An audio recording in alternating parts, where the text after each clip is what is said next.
people submitted an entry to the Vaccine Win program.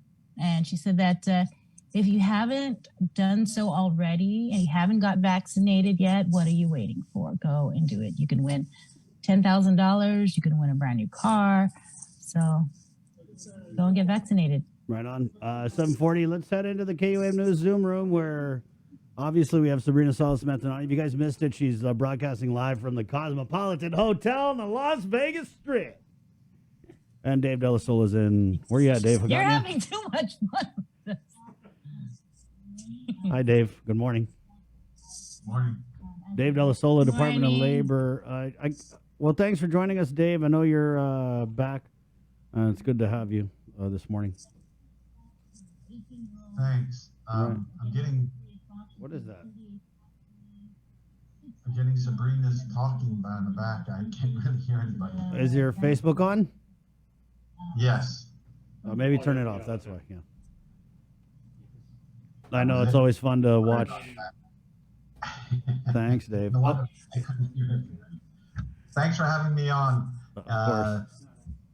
It's nice to be back on Guam and just getting caught up to speed with everything that's been going on. Mm-hmm. I guess we can just get right into it. A rundown of what's happening in the latest of PUA. Right. So I guess we could start, Dave, with the guidance that come out yesterday about those who don't have child care.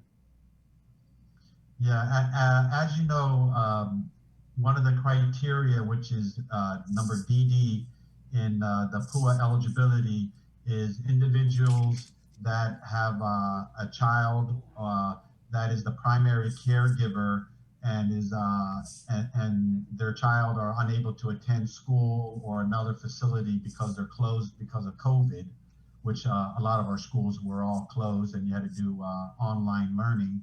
Then a lot of parents were forced to stay home and either reduce their hours or stop working in order to take care of their kids, which is one of the legitimate reasons for collecting PUA. But now that school is closed and your typical summer activities are going on, that you are now required to do, childcare or whatever it is now that they're all open, and that eligibility criteria is no longer in effect. So this is a US DOL criteria, and they reminded us of the guidance because I know schools change. I don't know, they're all closed. Most of them, I think, are all closed now. So I just wanted to ensure that the public knows that, whatever you did last summer or not last summer, the summer before or previously is what you typically have to do. And you can't use that criteria anymore to collect PUA. Okay. That's the only change? Yeah, that's pretty much the only change. And I know in the next coming weeks, we're evaluating the job search criteria. That's something that I have to talk with the governor. I'm also hoping to get a little feedback from the Chamber of Commerce, since I'll be speaking as their guest at the end of this month. I will also be a panelist, I learned, at this economic forum that's coming up. Surprise! So, yeah. So much for my vacation anymore, but back in the saddle and just going to get a lot of feedback and try to see whether or not this job search, to me, in my understanding, really there isn't a lot of jobs opening to really make it so that I'm forcing people to do job search. For me, if the governor agrees with me, it's more of them having to go through the steps so that they are familiar with job search, how to go on Hire Guam, and how to look for work, because come September, they're not going to have any choice. They're going to have to look for work. And I like for them to at least be familiar with what it takes to do the job search and, go through the motions. And that way they're better prepared. So that's really what my intentions were for job search.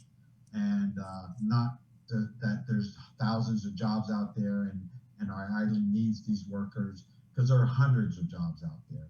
And from all the feedback that I'm getting, all this job fairs that these individual job employers are doing have been quite successful. They're getting a lot of applicants. They're hiring. So they're getting that cream of the crop that are wanting to work and that are looking for work. It's that bottom half of the employees that are still a little lethargic in getting up and getting to work because they still want to get PUA, which is happening all over the nation. So it's not just Guam. And these are the people that I'm trying to help them by making them look for work through maybe July and August, or the latter part of July and August, at least, to continue to get those last few weeks of PUA. And then when it gets cut off, they're better prepared. Mm-hmm. I know you mentioned that you're going to be speaking before you're the guest speaker at the Chamber's first face-to-face general membership meeting at the end of the month. But what's been the response from the business community in terms of signing up on the Hire Guam website and registering? Activities have increased. I have looked, and has definitely gone up. Has it gone up as much as I'd like it to be? No. And it's the old chicken or the egg thing. I need more employers to get in, and I need more employees to get in, and both start using it to become more robust. And it's a tool that we give free. It's not something that I can make employers use. I mean, I know it can be somewhat tedious, and maybe it's not the best design. I think it's if you get used to it, it can work well. But like I said, you need it to be robust in order for it to go well. And as I always said, for the employers, it's one tool to use. It's not the only tool. Don't stop what you normally do, but please add that in so that the people down at the American Job Center, our counselors, can utilize those tools very easily when we get these clients come in and sit down. It's just computers. It's easy for us to help our clients and help the employees. And, go ahead. I know, just for people who are on PUA and they don't have access to a computer, and this new rule kicks in that they've got to go on to Hire Guam and show proof that they've tried to find employment. Where else can they go, or how can they provide that? The site is very mobile phone friendly, and just about everybody has mobile phones. A lot of the people that I know file their weekly claims through their phones. It's pretty effortlessly. Okay. You just boom, boom, boom, boom. So the website is mobile friendly and user friendly. Okay. I mean, to the point where if there are jobs, it'll help you ping you where the job is in the location. It's pretty robust. That, or they can manually go in, go out, knock on doors. Very inefficient, but it is the old-fashioned way that I grew up with. And submit their applications and just get some kind of note from the employer that says, yes, Sabrina applied for a job here at, whatever. And they can just upload that, take a picture of it, upload it, and boom, you're done. So it isn't too complicated. And if they file every week for the PUA, then they can certainly take a picture and upload 3 job searches very quickly. I know it's an inconvenience, but to get the money, sometimes you have to be a little inconvenienced. Mm-hmm. There was this report. Did you get a chance to see it from the U.S. Department of Labor on wages on Guam, and how we are really far behind in comparison to the national average? The occupational employment and wages study from the Department of Labor's Bureau of Labor Statistics Did you get a chance to see that? That came out when I was out. And I haven't had a chance to sit down and review it with Gary Hiles yet, but that is on my desk with a big pile of things for me to look at. But from what I understand, it does show that there is a growth in employment, and that we are slowly moving forward, even though it is not as fast as we hoped it to be. But that's understandable with the tourism. Our largest employer still pretty much closed out, and slowly it'll get ramped up. But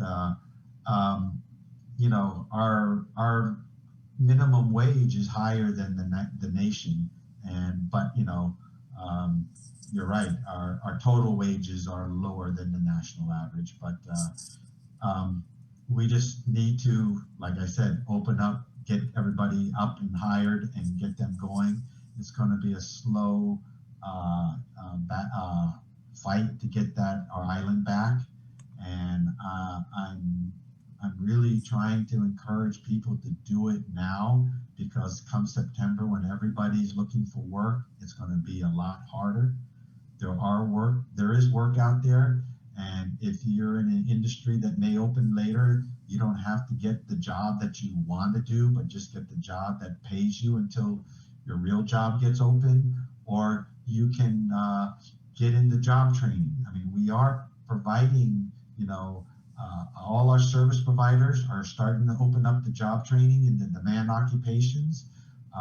We're working with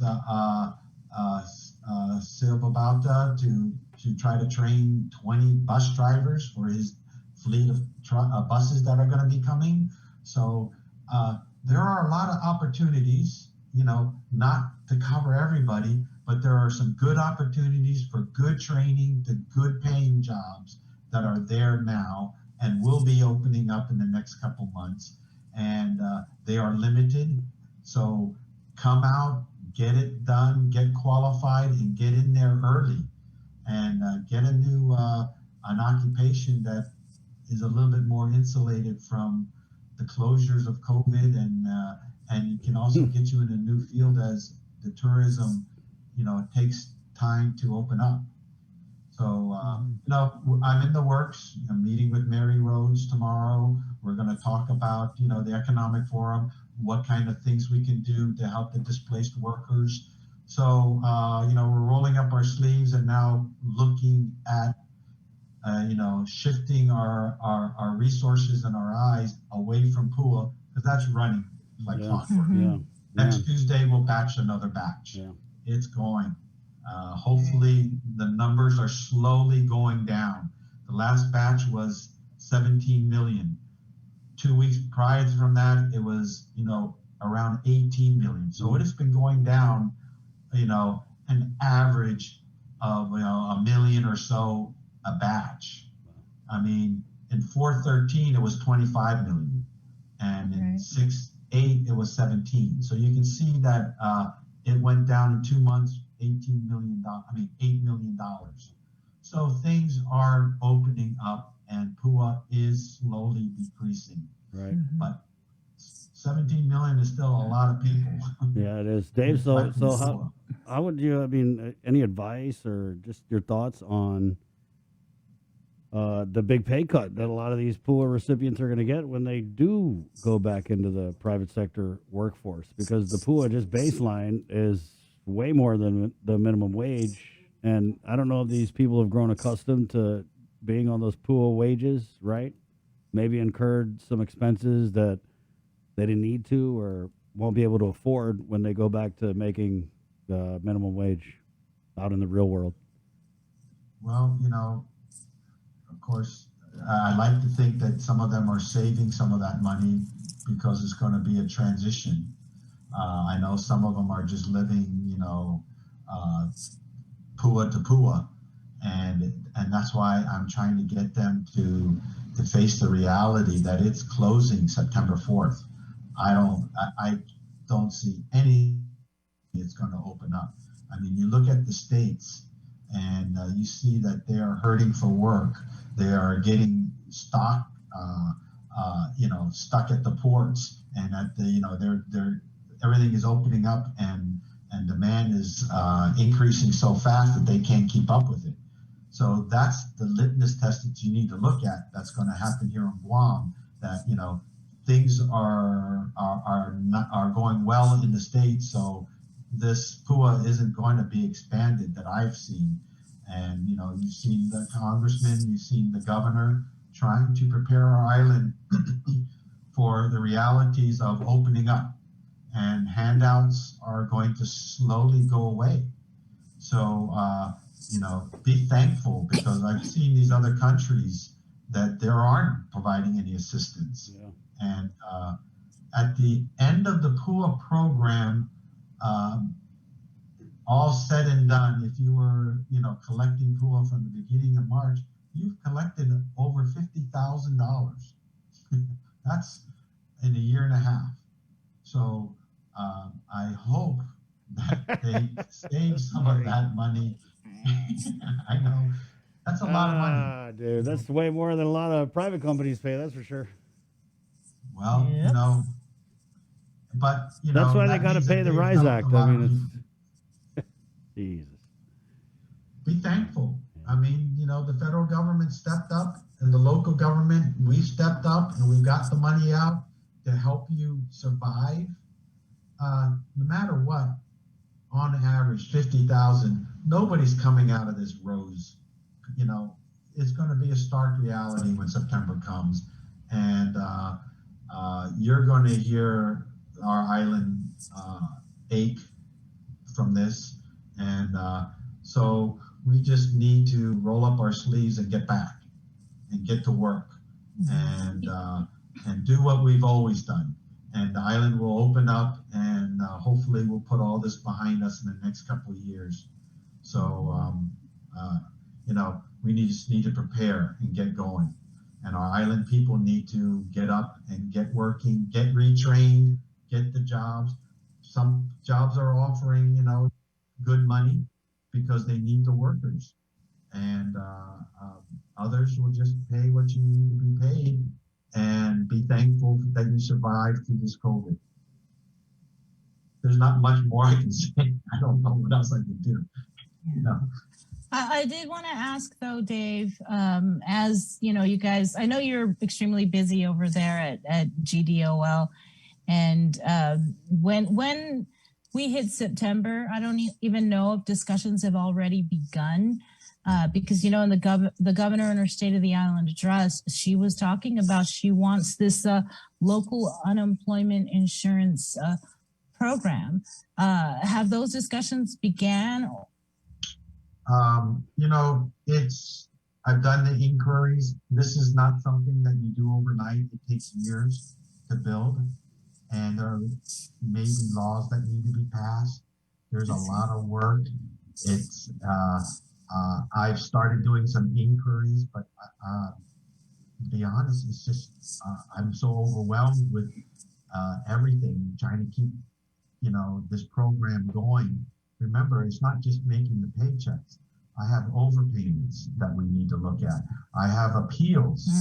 I have informal hearings. I have waivers.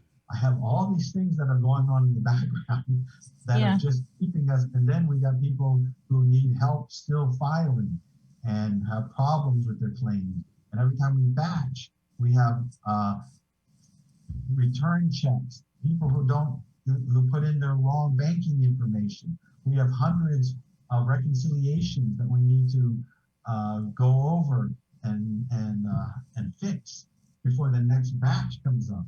So, and I still have to run my agency. I have a formal hearing for workers' comp this afternoon. Oh boy. I have the AJC. I have fair employment. I have wage and hour complaints coming in left and right. It's a lot to continue. ALPCD, we have over 1,600 H2s, and the peak of the buildup is going to happen in a couple of years. So that is slamming and continue to keep moving. that has been a saving grace for this island is the construction industry. We kept up with the demands and the filings and the certifications, all while doing poor. And Yeah. our Sounds like people- you should have had, extended your leave a little bit longer. Yeah. We should have what? Sounds like you should go Extended back your on leave. leave. Yeah. Dave, we're out of time. We got to run, but thank you so much and welcome back. Thanks, Thank you very Dave. much, you guys. All right. And for taking and having me on, getting the word out. I appreciate you. course. Sabrina, you're looking very good. Your vacation did well, whatever you did. Chris, you look the same. So, Thanks. I'll take it.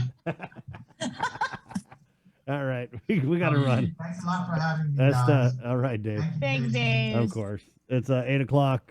Let's get ready for KUAM TV. Here we go. Okay, hold on. That wasn't as smooth as I thought. Here we go.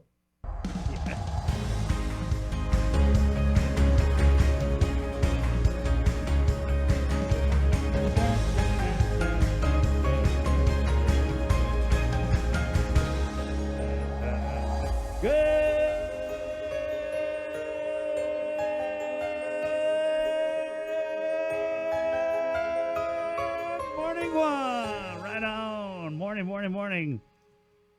All right, at KUAM TV. Good morning. Just real quick, guys.